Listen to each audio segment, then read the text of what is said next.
ప్రతి ఓటమి ఒక విజయానికి మెట్టే ఖచ్చితంగా. ఒక్కసారి ఓడిపోయామంటే మర్నాడు గెలవడానికి సిద్ధంగా ఉన్నామన్నమాట. అందుకని ఓటమిని స్వీకరించాలి ఖచ్చితంగా. ఓటమిని దాచిపెట్టుకోవద్దు, చెప్పడానికి మొహమాట పడొద్దు, దాన్ని కప్పెయ్యద్దు. ఓటమి ఎదురైంది అంటే గెలుపు రావడానికి సిద్ధంగా ఉందన్నమాట. అప్పుడు ఆ ఓటమిని మనం ఖచ్చితంగా జయించగలుగుతాం కదా. బాగా ఒక్కబోస్తుందంటే అర్థం ఏమిటో తెలుసా? వర్షం కురుస్తుంది అని అర్థం. వేసిన కురుపు బాగా సలుపు పెడుతుందంటే అర్థమవుతుంది తెలుసా? త్వరలో పగిలిపోతుందని అర్థం. పొయ్యి మండడానికి ముందు బాగా పొగ వస్తుందంటే అర్థం ఏమిటి? పొయ్యి వెంటనే మండుతుంది అని అర్థం. ఓటములు బాగా ఎదురవుతున్నాయంటే అఖండ విజయం నీకు ప్రాప్తించడానికి సిద్ధంగా ఉంది మిత్రమా. ధైర్యంగా ఉండు, ధైర్యంగా ఉండు.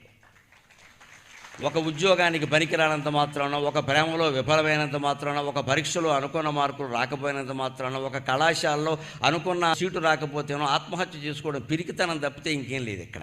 బతకడానికి 100 మార్గాలు ఉన్నాయి, చావడానికి ఒకటే మార్గం. చచ్చిన తర్వాత ఇంకేం లేదు ఇక్కడ.